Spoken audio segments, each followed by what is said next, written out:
tous, bienvenue sur Liberty TV dans votre rendez-vous conso. J'ai le plaisir de retrouver sur ce plateau Monsieur Van der Kammen, le directeur général du CRIOC. Bonjour. Bonjour. Merci d'être avec nous. Alors comme d'habitude, on va vous poser une question piège et puis à vous de parvenir à y répondre. Je vous propose tout de suite d'écouter notre téléspectateur. Aujourd'hui, voici le mail de Gilles de Braine-le-Château en Belgique. J'ai réservé des vacances il y a 1 an aux Maldives. Il devait s'agir d'un hôtel de luxe 5 étoiles all inclusive. Cependant, arrivé sur place, nous avons vite constaté que rien n'était comme prévu. Que faire dans ces cas-là? Contre qui puis-je me retourner? Vous aussi, posez toutes vos questions à notre expert en vous connectant sur le www.libertytv.com/tv. Voilà, donc c'est vrai que quand on va en vacances, c'est pour passer un agréable moment. Et si ça tourne au cauchemar, concrètement, qu'est-ce qu'on peut faire? Mais le cauchemar, il peut avoir plusieurs formes. Alors, l'exemple classique, c'est qu'on vous a promis une piscine, mais la piscine est en travaux. Puis on vous a promis une vue mer, il n'y a pas de vue mer. On vous a promis des cours de tennis, mais il n'y a pas de professeur, et ça peut continuer comme ça. On vous a promis un magnifique buffet, mais il n'y a pas assez de personnes, et donc c'est plus un buffet, c'est un repas à la carte, et c'est toujours le même. Tout ça peut évidemment poser des problèmes. Et encore pire, parfois l'hôtel peut même être en construction, où il n'y a pas de piscine. Tout à fait. Il y a vraiment parfois des situations rocambolesques. Oui. Alors, ce qui est un peu difficile pour le consommateur, c'est de se dire qu'est-ce que je peux faire au moment où ça m'arrive. Mais la première chose à faire, c'est un peu, avant de partir, préparer le risque. Comment peut-on faire? Quand vous achetez un produit, vous l'achetez dans un catalogue. Alors ce catalogue, prenez-le avec vous sous le bras. Si ça prend trop de place, vous prenez uniquement la page qui concerne votre hôtel, mais vous l'avez pour regarder si c'est bien ça qu'on vous a promis. Si vous constatez que c'est le cas, tout va bien. Si ce n'est pas le cas, n'hésitez pas, première chose à faire, à vous adresser à la réception de l'hôtel en disant, écoutez, moi j'ai un bon de commande, avec un service qui doit être fait, il est prévu que je ne l'ai pas. Alors, deux possibilités, soit vous avez affaire à un hôtelier sérieux, il va essayer de trouver une solution. Parce que c'est son intérêt que le client soit content et si on demande des choses acceptables. Alors ça peut être quoi comme solution? Écoutez, il y a un problème dans votre chambre et on ne savait pas qu'il y a une fuite d'eau, c'est des choses qui peuvent arriver, on change de chambre, par exemple.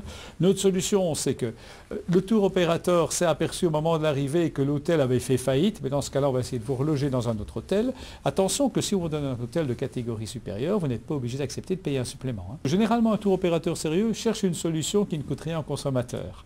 Mais si on vous dit c'est avec supplément, vous pouvez refuser de payer, c'est pas ça que vous aviez demandé. Et on ne risque pas de nous reloger dans un hôtel de catégorie supérieure et de nous faire payer à la fin du séjour? Dans ce cas-là, vous n'avez pas passé l'accord, donc on ne peut pas vous faire payer. S'il y avait le moindre problème, c'est l'étape suivante, c'est comment porter plainte. D'accord. Mais donc, première chose, c'est constater, et si vous avez le moindre souci, si ce n'est pas ce que vous vouliez, première chose, vous prenez des photos, vous recueillez des témoignages. Ça veut dire que ça peut être d'autres personnes, vous prenez l'adresse d'autres personnes qui ont vécu la même aventure, vous demandez à l'hôtel d'acter qu'il y avait des choses qui n'existent pas ou pas. Par exemple, on vous a promis qu'il y allait avoir un séjour et puis vous apercevez, malencontreusement, il y a un problème, l'avion qui devait rapatrier les touristes est resté sur place, donc on vous loge dans une chambre de catégorie inférieure. L'hôtelier sérieux dira « c'est tout à fait vrai, la chambre est de catégorie inférieure, je peux vous faire un document attestant ». Avec ce document, vous pourrez rentrer en Belgique, le signaler au tour opérateur. Et finalement, qui est responsable, l'hôtelier ou le tour opérateur? Alors, c'est simple en Belgique, c'est le tour opérateur qui est responsable de tout, à lui de se retourner vers ses sous-traitants.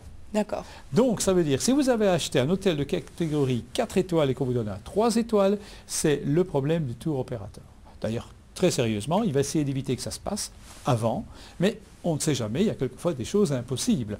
Bon, maintenant, à l'impossible, nous l'avons tenu. Quand il y a eu le tsunami, évidemment, ce n'est pas évident de vous loger dans un hôtel en bord de plage. C'est catastrophe. Là, on est dans une catastrophe naturelle. Ce qu'on va plutôt chercher, c'est d'abord vous sauver, vous rapatrier. Et donc, il faut comprendre que la situation est un peu différente. Mais la plupart du temps, les services qu'on va vous offrir, ce sont des services qui correspondent à vos besoins. Si ce n'est pas le cas, en Belgique, vous avez la possibilité de vous adresser au tour opérateur. Alors, vous devez faire l'envoi par lettre recommandée, ça c'est essentiel, pour avoir la preuve, vous avez bien demandé, et demander quelque chose. Si vous dites, c'est scandaleux ce qui s'est passé, point à la ligne, écoutez, le tour opérateur va dire, oui, et après. Ou, je veux le remboursement, il faut rester correct. Si vous avez eu à un moment donné de la pluie à la place du soleil, ça, c'est pas de la responsabilité du tour opérateur. Par contre, s'il y avait une piscine qui était prévue et que la piscine est en construction, en travaux, tout ce qu'on peut imaginer, là, il y a une responsabilité, vous pouvez demander une indemnité. Mais si vous avez une chambre qui vous coûte 90 € la nuit, vous ne pouvez pas demander de vous faire rembourser 90 € parce qu'uniquement la piscine ne fonctionne pas. Donc il faut rester correct et que ça soit estimable. Si vous ne savez pas, renseignez-vous auprès d'autres consommateurs, ou il y a des sites d'ailleurs qui donnent l'information, qui donnent des estimations. Et si on réserve via un site internet, pas via un tour opérateur, via un catalogue, directement via la personne? Alors c'est la même chose, si le site internet est en Belgique, vous avez une protection. Vous avez une protection parce qu'on est bien dans un lien contractuel. La difficulté, c'est si vous réservez sur un site étranger, parce qu'alors c'est la loi du pays qui s'applique. Et donc souvent, dans ce cas-là, la première chose, si c'est le site de l'hôtel, c'est plus facile, parce que l'hôtel a une responsabilité. Si vous faites un site d'intermédiaire, l'intermédiaire va dire « je n'ai aucune responsabilité ». On a vu notamment un site comme Groupon qui dit « écoutez, moi je n'ai pas de responsabilité ». C'est entièrement faux. Le lien contractuel se passe avec ce site, et donc le site a une responsabilité dans la fourniture de la prestation. C'est dit qu'il n'a rien à voir, ce n'est pas vrai. Mais pour récupérer alors les montants, etc., c'est souvent une action en justice qui est un peu longue. Et alors à ce moment-là, on passe par la commission litige voyage. Alors dans ce cas-là, le plus simple, c'est vous adresser à la commission litige voyage qui va vous donner des astuces, qui va vous expliquer comment faire. C'est un service officiel du service public fédéral économie. Donc vous allez sur cette commission de litige et vous avez l'information. En France, vous pouvez vous adresser directement à la DGCCRF et déposer plainte. Donc ça vous permet de vous adresser à un service qui peut vous donner une série d'informations, de vous orienter et surtout forcer le tour opérateur à vous indemniser.